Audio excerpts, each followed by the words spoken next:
Welcome to Vintage Variety. Today I'm going to be doing a bracelet repair or restoration. This is content that I recorded a few weeks ago and I'm going to be sharing it with you today. I want to thank everyone that commented on my community post. I ask that you continue to keep my family in your thoughts and prayers. I may not be uploading content quite as often, but the content that I upload will be on Saturday mornings.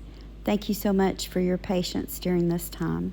Today we're going to be doing a bracelet repair. I recently showed this in content. This is a very old vintage bracelet. The cabochons that you see in the center are glass. And you can also see right here, there's a really tiny pearl. I believe that this bracelet probably had pearls set into it in all of these little empty spots. I've already cleaned this bracelet. I had it soaking in a solution. And when I took it out of the solution, I realized that these stones were loose. And I'm going to show you what I found under them. This is just really old, dried up glue. So the first thing I'm going to do is I'm going to get all of this glue out of here so that when I glue these stones back in, I'll be gluing them in under fresh glue. The way I'm going to remove the glue, I should have done this right after I had soaked the bracelet because the glue was soft. So I'm first going to try to use, this is just a nail tool. I'm going to try to use this to very gently scrape and remove the glue. If that doesn't work, I'll simply have to soak it again. So I ended up giving this bracelet another really good soak to loosen up some of that old glue. You can see there's a little bit of glue residue left right in here, but I think that's going to be okay. And these are the stones that I'm going to be putting back in the bracelet. As for the pearls, I'm going to show you what I'm going to be using.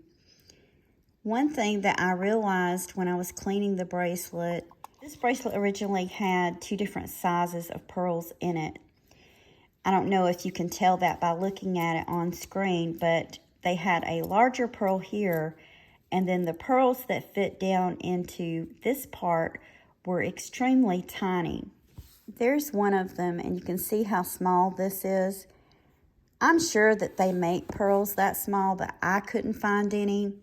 What I did find, however, were these. These are cut in half, and it's probably going to be really tedious to put these in, but I'm going to give it a shot. The glue that I'm using for this project is GS Hypo Cement. And this is a glue that works pretty good on jewelry.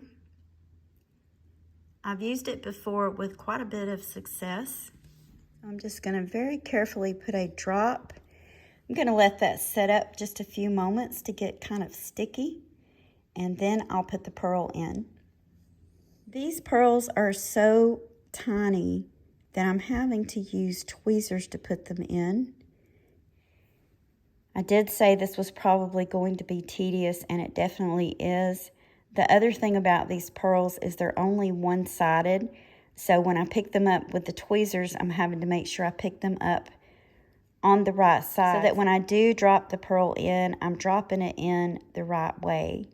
And I'm just going to give this a little bit of a tap to make sure that it's in there good. Finish this up, and then I'll come back and show you once I get all of the pearls set in. So I finally have all of my pearls set in. The directions on this glue says to let the item set for at least 24 hours. So I'm definitely going to do that before I move it. But now that my pearls are set in, I'm going to glue in the large glass stones. I've already put the glue in. The package instructions on this glue says to put it in and to let it sit for a little bit so that it gets tacky before putting your stones in.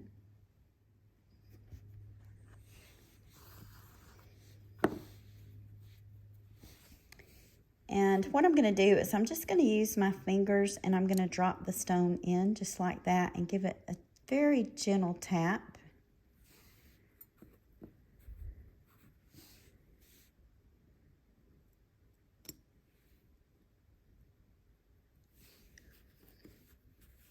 You can see I've broken off almost all of my nails on this hand. And I usually do that at work The hand that I use the most, I'm right-handed, those nails get broken quite often. So usually when I do my nails, I put fake nails on one hand and just paint the nails on the other. Here's my bracelet all finished up. It's been restored to the best of my abilities. Of course, it is going to have some wear and it's going to have some patina on it, but that's what vintage jewelry is all about. You may run across some pieces that look absolutely perfect, and then you're going to run across a few pieces that have been well worn and well loved and show their age. I hope you enjoyed this content. Definitely let me know in the comments what you thought about this repair.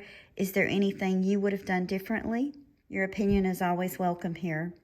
I want to thank you for taking time out of your day to share this item with me. If you haven't already, please give me a thumbs up, subscribe, and ring the bell for notifications on more content about collecting vintage and antique items. Thank you again for watching, and I hope you all have a wonderful day.